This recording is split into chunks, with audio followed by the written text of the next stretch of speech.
எல்லாருக்கும் வணக்கம். இன்றைக்கி விலாகில் நம்ம பார்க்க போகிற ரெசிபி ரொம்ப ஈஸியான டேஸ்டியான கேரட் ரைஸ். இது 5 நிமிஷத்தில் ரொம்ப ஈஸியாக செஞ்சு முடிச்சிடலாம். இப்போ இந்த லஞ்ச் பாக்ஸ் ரெசிபி எப்படி பண்ணுறதுன்னு பார்க்கலாம். ஒரு பேனில் 2 ஸ்பூன் ஆயில் சேர்த்துருக்கேன். ஆயில் சூடானதும் கொஞ்சமாக கடுகு சேர்த்துக்கோங்க. உளுத்தம்பருப்பு, கடலைப்பருப்பு, கருவேப்பிலை போட்டு நல்லா தாளிச்சுக்கோங்க. கடுகு நல்லா வெடித்ததும் ஒரு பெரிய வெங்காயத்தை பொடி பொடியாக கட் பண்ணி வச்சுருக்கேன், அதையும் சேர்த்துக்கலாம்.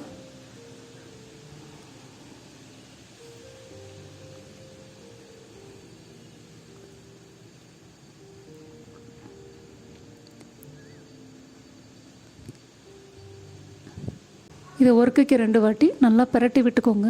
வெங்காயம் எல்லாம் ஒரே மாதிரி வதங்கட்டும்.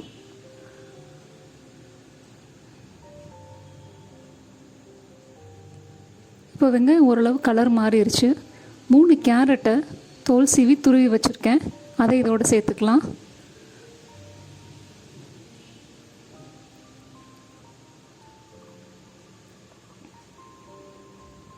இது அடுப்பை மீடியம் ஃப்ளேமில் வச்சு நல்லா கிளறி விடுங்க.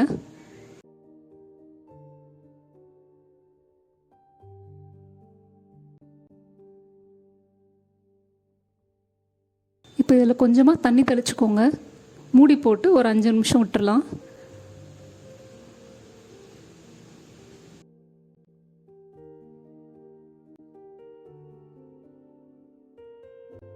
ஒரு மிக்ஸி ஜாரில் கொஞ்சமாக தேங்காயும் 2 பச்சை மிளகாயும் சேர்த்து பல்ஸ் மோடில் அரைச்சி எடுத்துக்க போகிறோம்.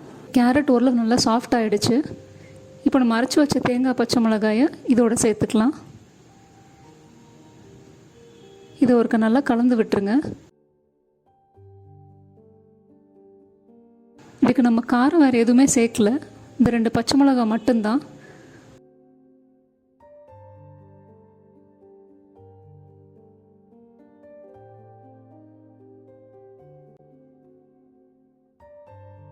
கொஞ்சமாக மஞ்சத்தூள் சேர்த்துக்கோங்க.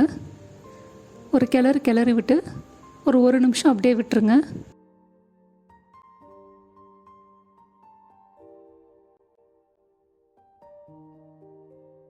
நான் இப்போ 100 கிராம் அரிசியை வேக வச்சு எடுத்திருக்கேன், இதை இதோட கலந்து விட்டுறலாம்.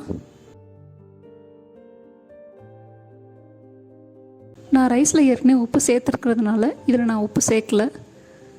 தேவையான அளவு உப்பு சேர்த்து ஒரு 2 நிமிஷம் இதை மூடி போட்டு சிம்மில் வச்சுருங்க. அவ்வளோதான். கொத்தமல்லி இலை தூவி சர்வ் பண்ண வேண்டியது தான். நமக்கு ரொம்ப டேஸ்டியான ஈஸியான கேரட் ரைஸ் இப்போ ரெடி ஆயிடுச்சு. இதை நீங்களும் உங்கள் வீட்டில் செஞ்சு பார்த்து உங்கள் ஃபீட்பேக்ஸ் அண்ட் கமெண்ட்ஸை மறக்காமல் எங்களுக்கு சொல்லுங்கள். இந்த ரெசிபி பிடிச்சிருந்ததுன்னா உங்கள் ஃபேமிலி அண்ட் ஃப்ரெண்ட்ஸ்க்கு ஷேர் பண்ணுங்கள். நம்ம சேனலுக்கு சப்ஸ்கிரைப் பண்ணிக்கோங்க. உங்கள் அன்புக்கு ரொம்ப நன்றி.